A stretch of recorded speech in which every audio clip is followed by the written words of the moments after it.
দোয়া করে আপনাদেরকে অনুরোধ রাখবো, সোশ্যাল মিডিয়ায় যারা অ্যাক্টিভ আছেন এই ধরনের কিছু দেখবেন, দয়া করে আপনার জব দিয়ে দিন, তাহলে কিছু লেখেন, কিছু বলেন, অনেক কাজে লাগবে এটা। কারণ ওরা কিন্তু ঝাঁকে একটা দল কোটি কোটি টাকা ব্যয় করছে শুধু সোশ্যাল মিডিয়ার পিছনে, দেশে এবং বিদেশে। বিদেশে 4-5 তলা ফান্ড আছে, ওদের কাছে টাকা দেয়, আর দেশে তো আছেই বাদুগুলা।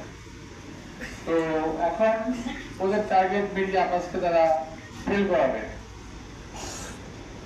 তো আমি আশা করছি যে আপনারা, আমি দেশ নেত্রী এবং খালেদা একজন কর্মী, বিএনপি একজন কর্মী এবং একজন সাচ্চা দেশপ্রেমিক আমি নিজেকে দাবি করি।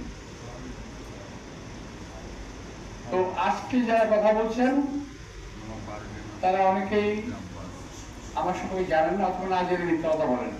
আমি কিছুক্ষণ একটা দেখে আসলাম, বলছি কি জানেন, বলতে চাই না, বাজে কথা বলছে, বলতে চাই না। তবে কথাতে বোঝা যায় যে সে একটা অপরিপক্ক একটা লোক, পরিপক্ক মানুষ না।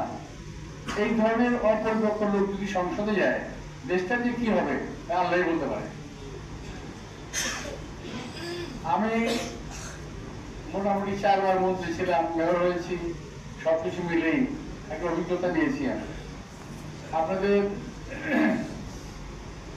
যখন সুযোগ পেয়েছি মানুষের উপকার করার চেষ্টা করেছি। আমি 10 থেকে 12,000 লোকের চাকরি দিয়েছি। আমি যখন সুযোগ পেয়েছি এই হসপিটাল সহ বিভিন্ন হসপিটালে আমি সাহায্য সহযোগিতার চেষ্টা করেছি বিভিন্নভাবে। আমি জানি না আমাদের দেখা আজাদ সাহেব, উনি অনেক যোগাযোগ নাই, আমি মনে করছি আজাদ সাহেব, ওনার সঙ্গে আমার খুব ভালো সম্পর্ক ছিল, এখনো আছে, যদিও দেখা হয় না। আগে আমি প্রায় আসতাম এখানে। আমি নিজে একজন ডায়াবেটিক পেশেন্ট, আমি হসপিটালে ঘুরে আসতাম, বাবাকে নিয়ে আমি এসেছি। ডায়াবেটিক হসপিটালের চিকিৎসার মান অনেক উন্নত, পৃথিবীর অনেক দেশ থেকে, বাইরের দেশ থেকে লোক আসি চিকিৎসা করার জন্য। এটা আমাদের সেই হিসেবে জানেন কিনা জানি না, জানেন। আমি যখন এটা কিভাবে বুঝলাম, আমি যখন বারডেমে চিকিৎসাধীন গ্রেপ্তার অবস্থায়, বারডেমে কিন্তু গ্রেপ্তার অবস্থায় আমি 3 বার চিকিৎসার জন্য এসেছি এখানে।